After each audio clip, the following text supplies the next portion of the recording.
कदम आगे जो बढ़ जाएं तो फिर लौटा नहीं सकते, हो अपनी मौत भी आगे तो पीछे जा नहीं सकते। अगर निकले घरों से नारे तकबीर पढ़कर हम किसी के बाप के काबू में हरगिज आ नहीं सकते। जरा मोहब्बत के साथ पूरा मजमा हाथों को उठाएं और हजरत का इस्तकबाल करें पूरी ताकत के साथ। नारे तकबीर, और जरा मोहब्बत से नारे तकबीर, नारे रिसालत, ख्वाजा गरीब नवाज कॉन्फ्रेंस, फैजाने गौसे आजम, फैजाने गरीब नवाज, मुहाफिजे नामूसे रिसालत, नारे तकबीर, नारे रिसालत। हुजूर पाक सल्लल्लाहु ताला अलैहि वसल्लम की शान में गुस्ताखियां देखकर मैंने अगर कुछ कहा भी, आज इतनी इज्जतों से नवाजा जाता है, फिर मेरा दिल रोता भी है। हमने क्या कर लिया हुजूर के लिए? कुछ किया भी तो नहीं। हाँ, अपने यहाँ बैठ करके हमने जवाब दिया या जहां से चाहा मुकाबला करने की हमने कोशिशें की, इतना ही तो है। लेकिन जब ओहद के मैदान में पहुंचता हूं तो हैरत होती है। एक सहाबी हुजूर के सामने खड़े हैं, जंग का पांसा पलट गया था, जो मुसलमानों को फतह नसीब हुई थी वो शिकस्त में बदल गई। कुफ्फार और मुशरिकीन गालिब आ चुके थे, 70 मुसलमान शहीद हो चुके थे। ये वो जंगे ओहद है जिसमें अमीर हमजा का कलेजा निकालकर चबाया गया था, और हालात इतने सख्त थे कि लोगों को अपनी जान बचाना मुश्किल हो चुका था। ऐसे वक्त में रसूल करीम सल्लल्लाहु ताला अलैहि वसल्लम के सामने एक सहाबी हजरत अबू कुतादा सीना चौड़ा करके खड़े होते हैं। इधर से कई तीर आता है, कभी उधर से तीर आता है, सन सन सन की आवाजें तीरों की चलती जा रही। हर काफिर हुजूर को निशाना बनाना चाह रहा है, लेकिन एक तन्हा सहाबी खड़ा है। तारीख जब पढ़ता हूं तो आंखें भीग जाती हैं। उस अबू कुतादा के एक जिस्म पर 80 तीर लग चुके थे।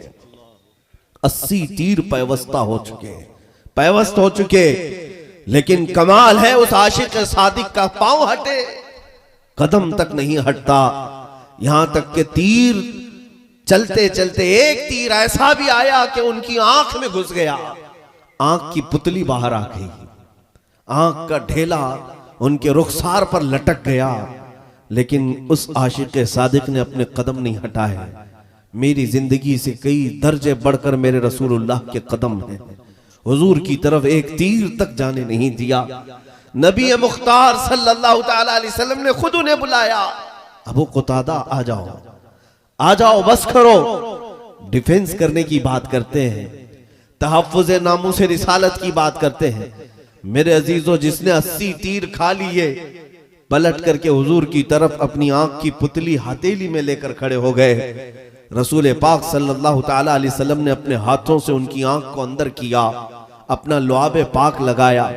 80 तीरों से जिसका जिस्म छलनी है, उस दिन भी वो फख्र के साथ नारा लगाता है और यूं कहता है, रब्बे कायनात तेरा फजल है, तेरे नबी की हुर्मत की हिफाजत के लिए मुझ जैसे को तूने चुन लिया।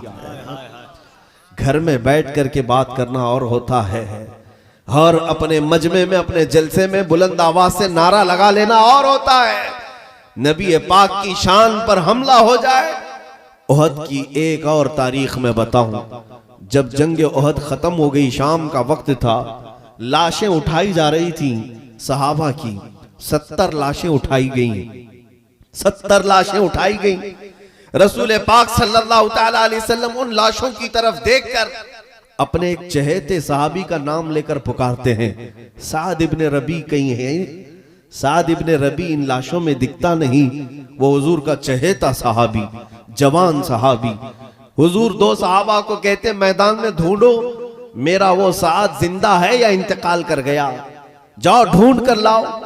2 सहाबा मैदान में गश्त करते हैं, इधर से उधर देखा, तलाश किया, और अचानक बीच मैदान में पहुंचने के बाद देखा कि कई लाशों के नीचे वो दबे हुए हैं। पुकारा, जो सहाबी गए थे हजरत तलहा, साद इब्ने रबी तुम जिंदा हो या इंतकाल कर गए हो? साद इब्ने रबी की आवाज आने लगी, मैं जिंदा हूं, लेकिन मेरे ऊपर लाशें पड़ी हुई हैं।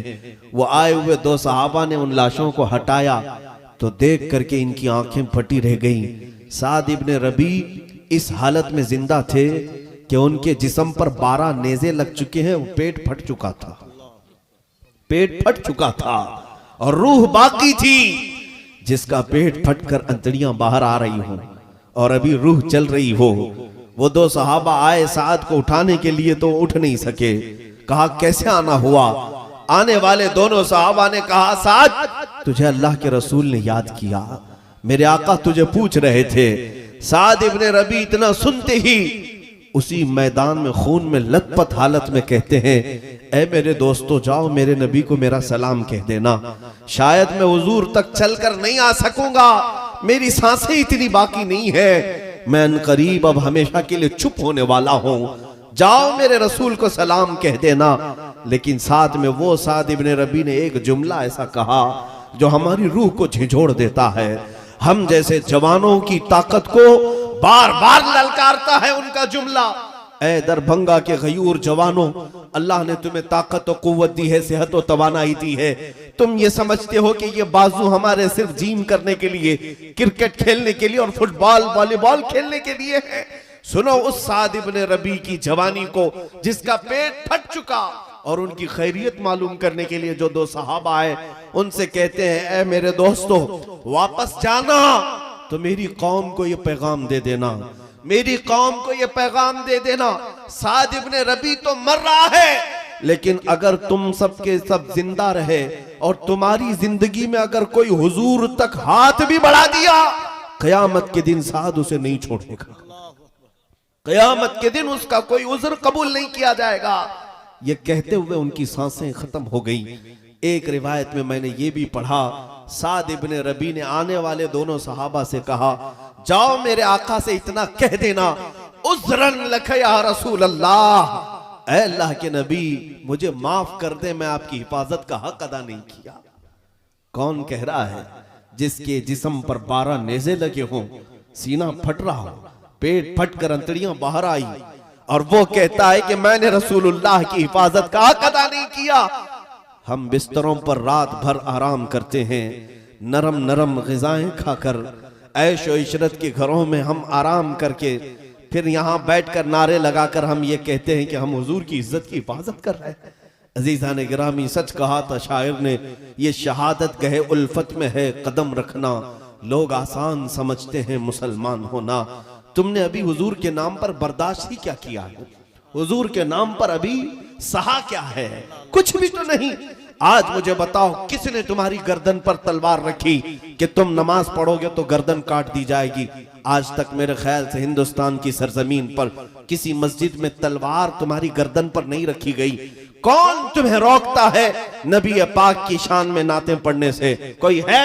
तुम्हें रोकने वाला यहाँ कोई नहीं, टोकने वाला कोई नहीं, ना तुम्हारी गर्दनों पर तलवार रखी गई है, बावजूद उसके तुम आराम से बिस्तर पर सोकर नमाज़ें क्यों कज़ा करते हो?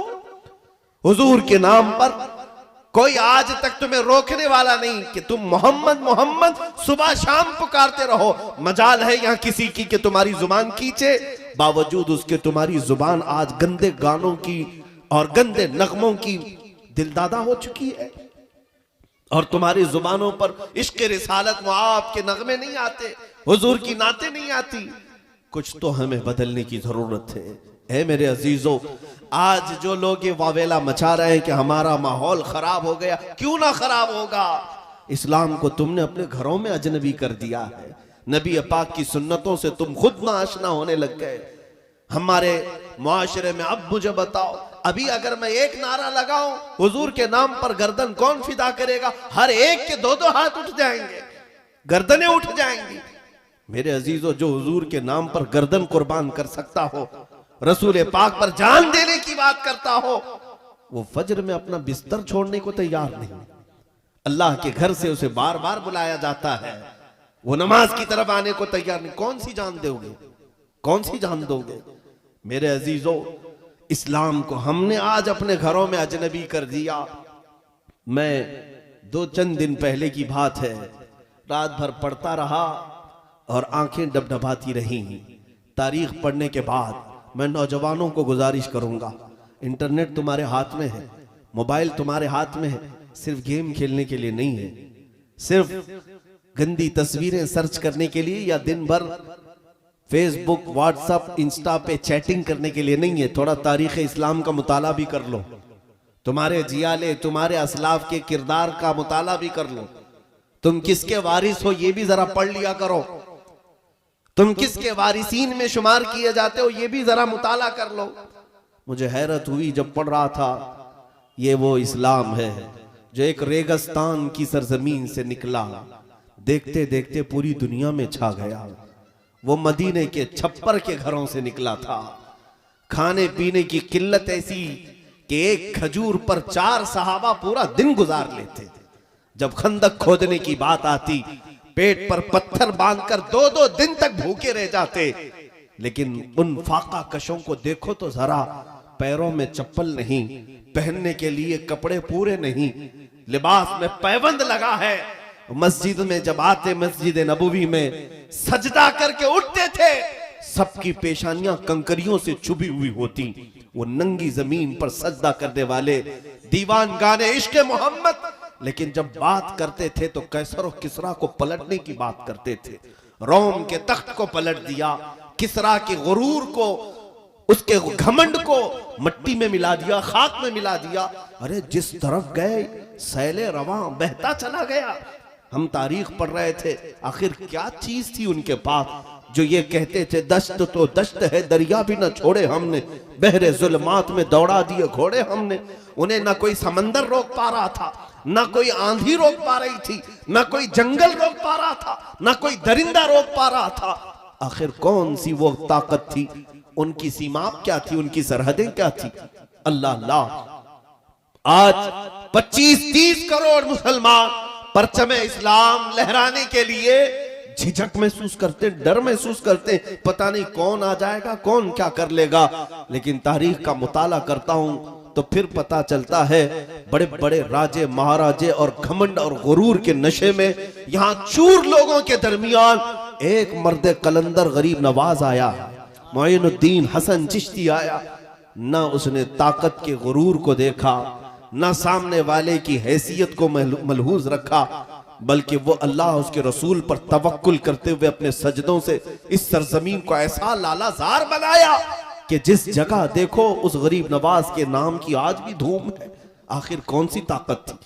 वो जहां जाते रहे।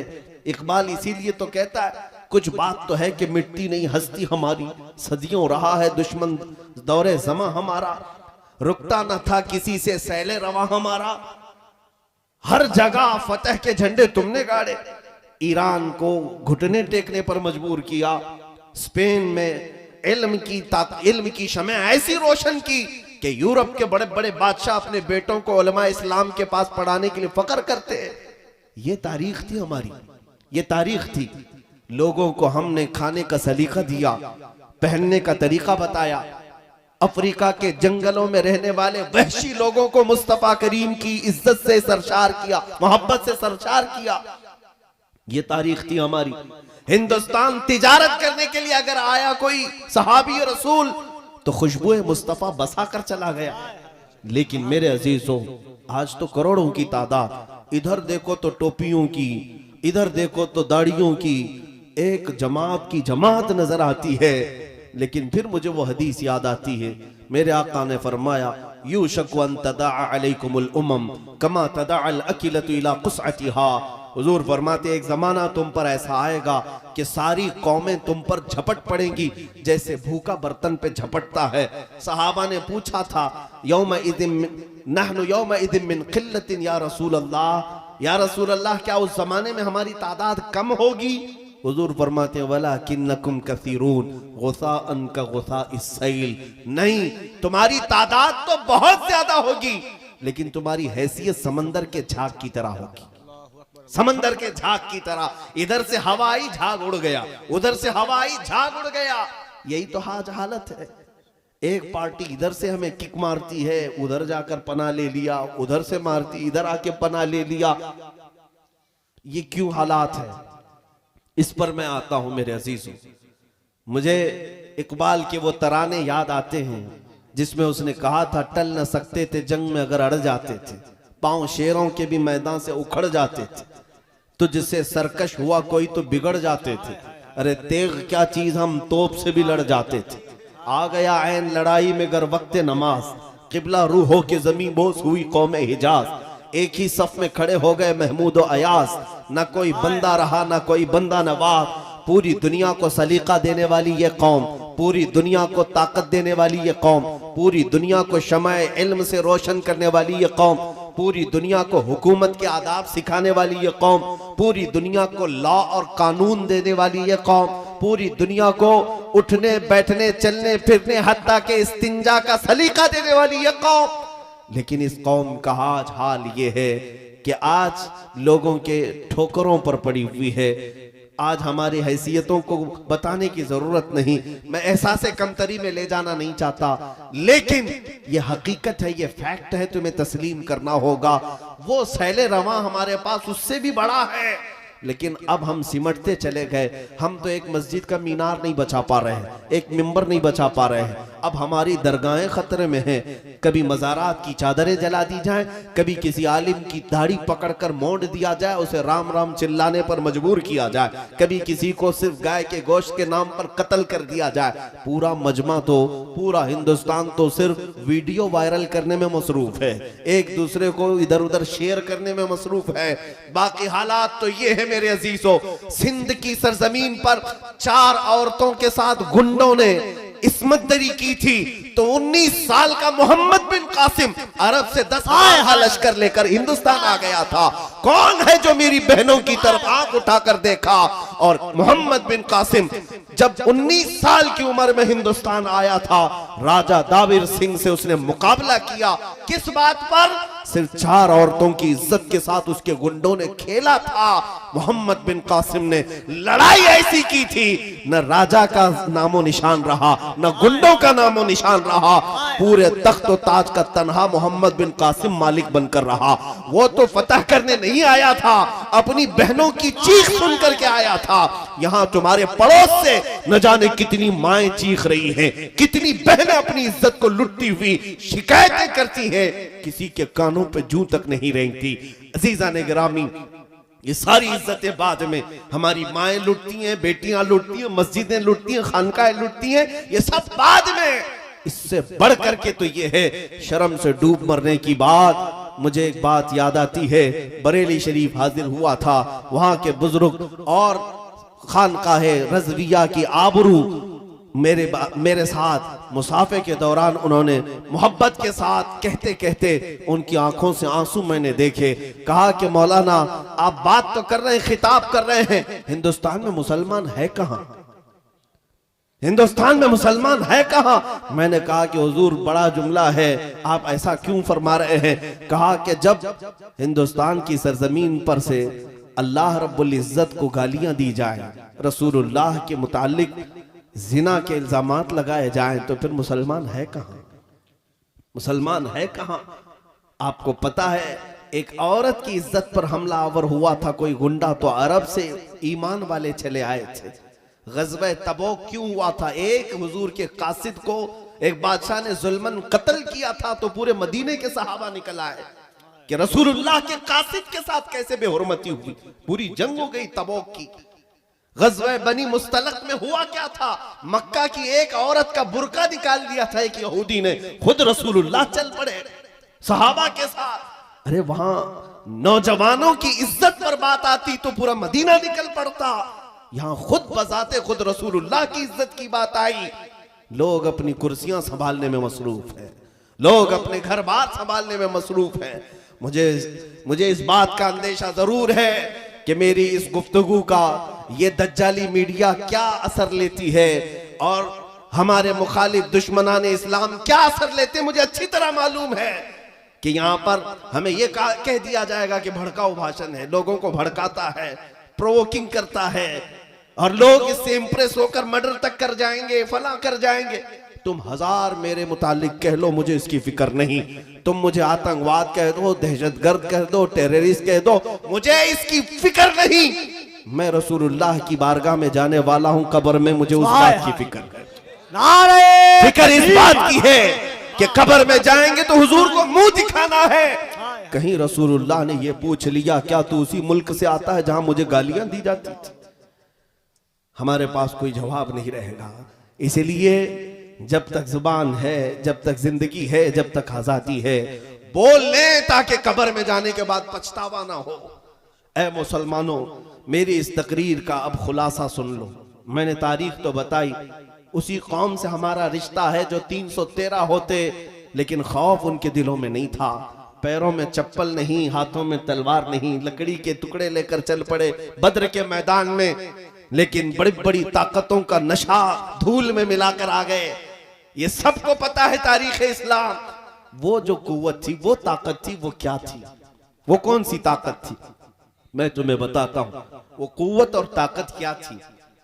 खालिद बिन वलीद को सुना होगा, बतले जलील, सिपह सालार इस्लाम, सैफुल्लाहिल मसलूल, रसूलुल्लाह के वो चहेते सहाबी जिसको खुद मेरे आका ने अल्लाह की तलवार कहा। आपको पता है खालिद बिन वलीद ने अपनी जिंदगी में कितनी जंगें लड़ी? 125 जंगें लड़ी। 125 जंगें। तुम उतना खेले भी नहीं होगे मैदान में, वो जंगों में शिरकत कर चुके हैं। जंग का मतलब समझते हो? जान हथेली पर लेकर जाना, कब कहां से तीर आ जाए, कब कहां से तलवार चल पड़े और गर्दन कट जाए।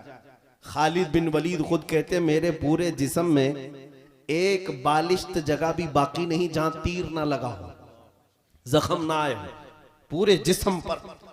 और मालूम है आपको, वो जो तलवार उठाते थे, उनकी तलवार का एक हाथ का जो उनकी तलवार का वजन था 35 किलो का था। और वो मैदान में जब रह जाते, जंगे मौता एक जंग ऐसी है जिसके मुतालिक खुद खालिद बिन वलीद कहते हैं एक दिन में सुबह से शाम तक मेरे हाथ से 9 तलवारें टूटी, 9 तलवारें टूटी, लेकिन मैदान से हटे नहीं।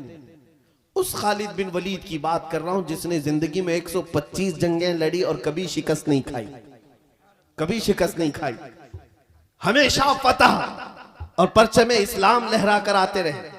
एक जंग में उनके साथ एक मामला हुआ, उनकी टोपी, उनका अमामा मैदान में गिर गया।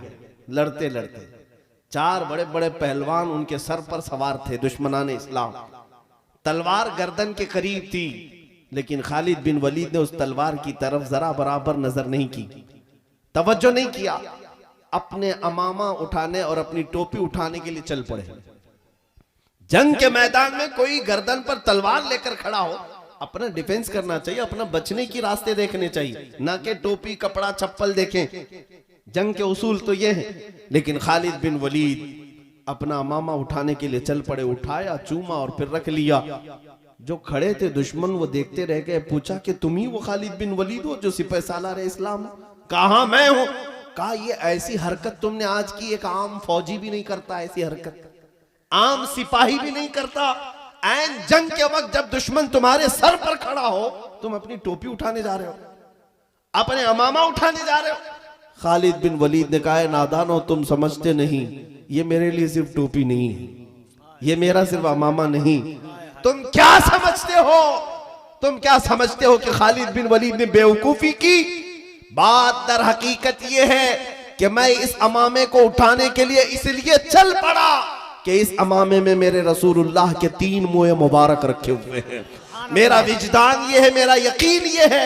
खालिद कहते हैं मैं अपनी ताकत और कुव्वत के बलबूते फतह नहीं करता, मुझे जो फतह मिलती है वो रसूलुल्लाह के मुँह मुबारक की बरकत से। नारे तकबीर, नारे रिसालत, अज़मते मुस्तफा, रिफाते मुस्तफा, नामूसे मुस्तफा। उनको नशा नहीं था अपनी कुव्वत का, अपनी ताकत का, कि मैं 35 किलो की तलवार उठाता हूं और सफों की सफे दरहम बरहम करता हूं। नहीं, खालिद बिन वलीद को यकीन था मुझे अगर कोई चीज फतह दिला सकती है तो वो निस्बत रसूलुल्लाह है। रसूलुल्लाह की निस्बत ही मुझे फतह से हम किनार कर सकती है। आज भी मैं आपसे यही कहना चाहता हूं, कभी अपनी तादाद की तरफ मत देखो। बिछड़े हुए हैं तो क्या हुआ, टूटे हुए हैं तो क्या हुआ, घर बार नहीं है तो क्या हुआ। इतनी बात तो है कि तुम्हारा सीना अब भी नबी के नाम पर धड़क तो रहा है, हुजूर के नाम पर मचल तो रहा है। अब जब भी मुअज्जिन पुकारता है अशहदु अन्ना मुहम्मद रसूलुल्लाह, तुम अपने अंगूठे लबों से लगाकर आंखों से लगा लेते हो, चूम करके आंखों से लगाते हो। ये इस बात की अलामत है कि सब लुट गया है, लेकिन नामे मुस्तफा की कदर और कीमत अभी भी सीने में मौजूद है। अगर इतनी दौलत तुम्हारे पास है तो फिर ना उम्मीद होने की जरूरत नहीं, अब किसी और से खौफ खाने की जरूरत नहीं। ये जो हल्की हल्की शमा है, बस इसकी लौ को थोड़ा और बढ़ा दो, थोड़ा और बढ़ा दो, थोड़ा और बढ़ा दो। फिर मैं कहता हूं तुम्हें न मैदान में उतरने की जरूरत है, न किसी से जंग की नौबत आने की जरूरत है, न मुकाबला करने की जरूरत है। बस तुम सिर्फ चहल कदमी करो इश्क़ मुस्तफा के नाम पर, फिर देखना मुसल्ला वो बिछाएंगे, इमामत तुम किया करोगे, इमारत वो बनाएंगे, अजान तुम दिया करोगे। बात सिर्फ इतनी है, सीना हो तो मुस्तफा के इश्क में धड़कने लग जाए। मैं बात करता हूँ सुल्तानुल हिंद मोइनुद्दीन गरीब नवाज की। जब वो हिंदुस्तान आ रहे थे, ये वो वक्त था जब शहाबुद्दीन गौरी शिकस्त खाकर वापस जा रहा था। शहाबुद्दीन गौरी के पास 1.5 लाख की फौज थी, हाथी घोड़े साजो सामान सब थे, लेकिन यहाँ के राजे महाराजाओं से शिकस्त खाकर जा रहा था। जब गरीब नवाज आ रहे थे 8 फकीरों के साथ, और एक रिवायत में 40 फकीरों के साथ आ रहे थे। रास्ते में मुलाकात हो गई, बादशाह ने अपने कासिद भिजवाए और पूछा, देखने में तो दुर्वेश मुसलमान लगते हैं, किधर का सफर है, कहां जा रहे हैं, पूछो। कासिद आया, पूछा बाबा कहां जा रहे हो? गरीब नवाज ने कहा हिंदुस्तान फतह करने जा रहे हैं, हिंदुस्तान फतह करने जा रहे हैं। तो बादशाह को जब ये खबर मिली तो हंसने लगा, हमारी 1.5 लाख की फौज है, हाथी घोड़े साजो सामान है, और ये 8 फकीरों की जमात जा रही हिंदुस्तान फतह करने की बात कर रहे हैं। वो हंसने लगा। मोइनुद्दीन चिश्ती ने फरमाया, शिहाबुद्दीन तुम में और मोइनुद्दीन में फर्क ये है कि तू हाथी घोड़े साजो सामान के भरोसे पे गया था, मोइनुद्दीन सिर्फ अल्लाह उसके रसूल के भरोसे पर जा रहा है, और वो तवक्कुल आज भी नजर आता है। मोइनुद्दीन चिश्ती बगैर तलवार के आए, लेकिन आज घर घर में मोइनुद्दीन का परचम लहराता है। गरीब नवाज का फैला हुआ इस्लाम हर घर पर लहरा रहा है। मैं आज यहां बात यह करना चाहता हूं कि इश्क़ मुस्तफा में लबरेज सीना लेकर के वो गरीब नवाज आए थे। क्या नहीं किया गया उनके साथ, क्या नहीं किया गया? अरे ये जो कुछ हो रहा है ये कोई नया नहीं है। आपको ऐसा लगता है कि 2014 में हुकूमत बदल गई और इतना सब होने लगा? यह हर जमाने में होता रहा है। मॉब लिंचिंग तो मक्का वालों की भी आदत थी। बिलाल हबशी के साथ क्या करते थे, खुबैब इब्ने अदी के साथ क्या करते थे, खब्बाब इब्न अल-अरत के साथ क्या करते थे? मॉब लिंचिंग ही तो है। एक मुसलमान को निहत्था पकड़ना, मारना, और फिर हैबत तारी करना, दहशत तारी करना। 1400 साल पहले से तारीख आ रही है। तुम्हें घबराने की क्या जरूरत है, डरने की क्या जरूरत है? यह हर जमाने में अबू जहल होते रहेंगे, लेकिन अल्लाह की शान यह है हर जमाने में यजीद के मुकाबले में कोई हुसैन जरूर आता रहेगा, गुलाम हुसैन जरूर पैदा होता रहेगा, परचम इस्लाम वो लहराएगा। मोइनुद्दीन हसन चिश्ती गरीब नवाज रज़ियल्लाहु तआला अन्हु जब तशरीफ लाए, एक मौके पर ऐसा भी हुआ कि आपकी बातों को सुन सुन करके लोग जौक दर जौक इस्लाम में आ रहे थे। राजा को ये बात खाने लग गई, पृथ्वीराज को। उसने सोचा कि इस फकीर का रास्ता रोकना है। कई हरबे अपनाए, कई हरबे, पुलिस भेजकर क्या क्या किया, लेकिन उसने देखा कि ये दुर्वेश है, फकीर है, तो हमारे भी धर्म का कोई पंडित ही इसका मुकाबला कर सकता है।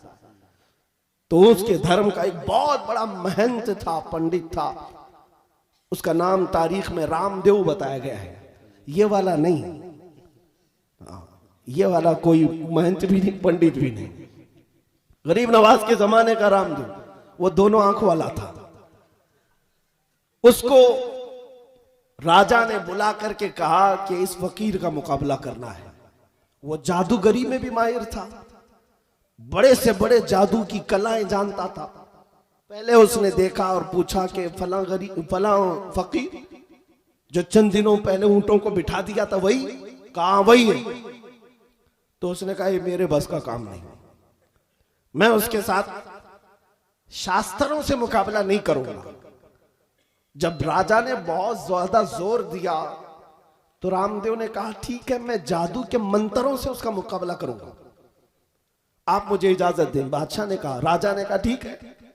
कहा उसके साथ और भी पुजारी, तकरीबन 250-300 पुजारी, और सबको उसने मंत्र सिखाए और कहा मैं जो बोलूं वो बोलते जाना, और जाएंगे हम मुकाबला करेंगे, इसलिए कि हमारे जो जादू के मंत्र ये पढ़ने के बाद उस फकीर का कोई काम हम पर असर नहीं करेगा।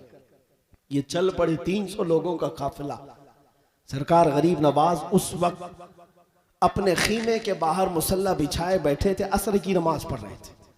आपके खादिम ने खबर दी नमाज के फौरन बाद कि एक बड़ी जमात आ रही है पुजारियों की और कुछ मंत्र पढ़ते हुए आ रहे हैं। सरकार गरीब नवाज ने हिसार खींचा अपने पास और अपने खादिम को भी बिठाया, कहा उनका कोई दावा असर नहीं करेगा। उसके बाद वो करीब से करीब आते गए, इतने दूर आ गए कि सीधे वो रामदेव गरीब नवाज के मुसल्ले के पास आया। जब हजरत सरकार गरीब नवाज सजदे में थे, सर उठाया, खादिम से कहा कि उनको पलट जाने के लिए कहो, लेकिन वो नशे में चूर थे। कहा कि हम इस दुर्वेश से, इस फकीर से बात करने आए हैं, खादिम से, गुलाम से नहीं। सरकार गरीब नवाज ने अपना चेहरा फेरा। उस वक्त आपकी आंखों में जलाल था। जैसे ही आपने उस महंत को देखा, उसका पूरा जिस्म कांपने लग गया, कपकपी तारी हो गई। ऐसी कपकपी तारी हुई कि वो गश खाकर गिर पड़ा और तड़पने लगा जमीन पर। हज़रत सरकार गरीब नवाज ने पानी मंगवाया, उसके सीने पर छिड़काव किया।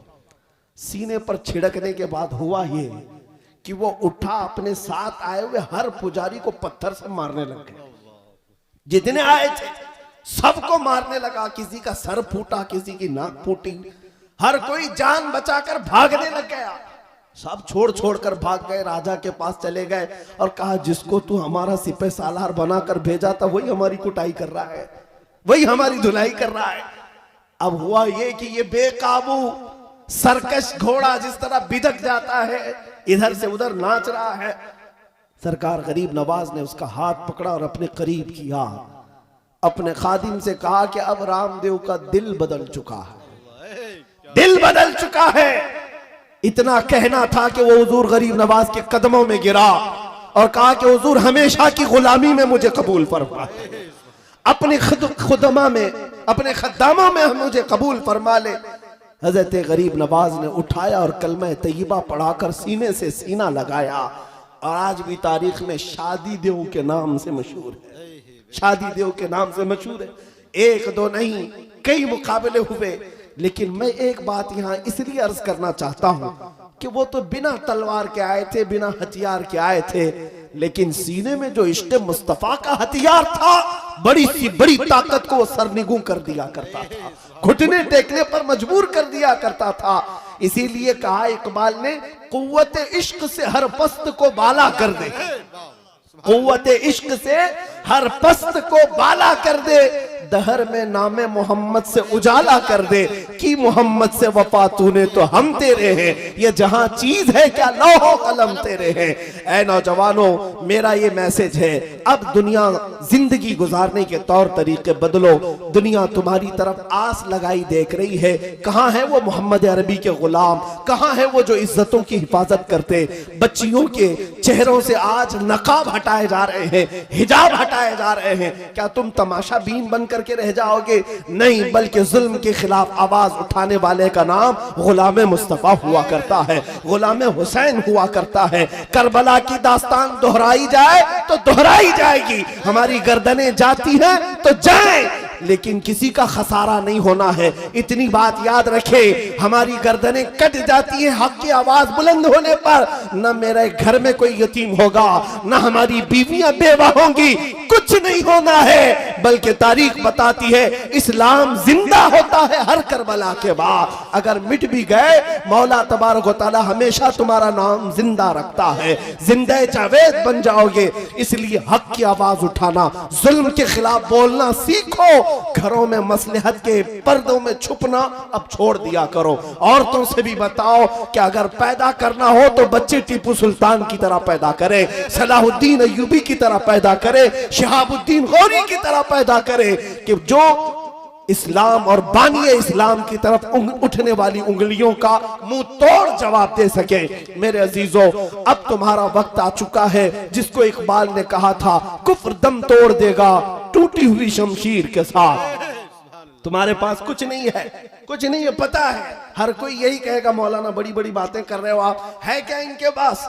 मुझे भी पता है, मैं जो बड़ी बड़ी बातें कर रहा हूं मुझे अच्छी तरह से पता है, मुसलमानों के पास कुछ नहीं है, कुछ नहीं। ना नौकरी है, ना घर है रहने का, ना ही इनके पास मालो दौलत है, जायदाद है, ना असर और रसूख है। हमें पता है इनके पास तो बड़ी बड़ी लिंक भी नहीं है, लेकिन इतनी बात जरूर है, ये फाका कश मौत से डरता नहीं जरा।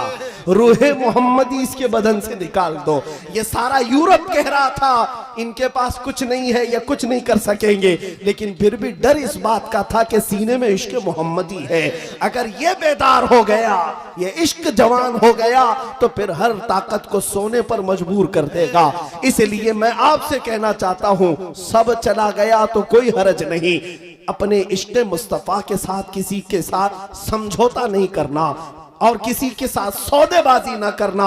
हुजूर की बात आए तो घर एक तरफ, माँ एक तरफ, बाप एक तरफ, औलाद एक तरफ, लेकिन मेरे नबी पाक की इज्जत और हुर्मत अपनी जगह एक तरफ है। बाज लोग ये कहते हैं कि हम हुजूर की इज्जत की बात करते हैं तो घरों में लोग आड़े आ जाते हैं, अड़ंगा डालते हैं। मेरे अजीजों, तुम्हें पता नहीं, कई सहाबा ऐसे हैं जिन्होंने अपने सगे माँ बहनों को, अपने माँ बाप रिश्तेदार सब छोड़कर हुजूर के कदमों में आ गए।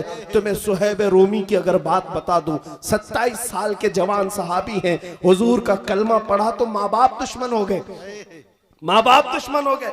इतने बड़े पैसे वाला बाप था कि मक्का की जगह जगह प्रॉपर्टियां इन्हीं की थी, सुहैब के बाप की।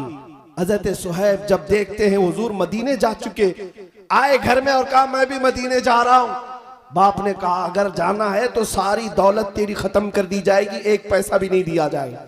सुहैब रूमी ने कहा जो लिखवाना है लिख लो, सारी जायदादें लिख लो, जिसे चाहे दे दो, मैं मदीने जाऊंगा मेरे मुस्तफा के कदमों में। सुनो, बाप को गुस्सा आया, सारी दौलत लिखवा लिया, कहा कि निकल जा मेरे घर से। जब जाने लगा तो मां पीछे से पुकारती है, कहती है सुहैब तेरे जिस्म पर जो कपड़ा है ना वो हमारी कमाई का है, जो लिबास तू पहना है वो हमारी कमाई का है, ये भी उतार के दे। हजरत सुहैब घर वापस आए, अपना वो लिबास भी उतारा और टाट का कपड़ा जो गोनी होती है वो ओढ़ लिया, कांटे लगा लिए, इसी हालत में मदीने चल पड़े। उनका लिबास तक उतरवाया गया और चले।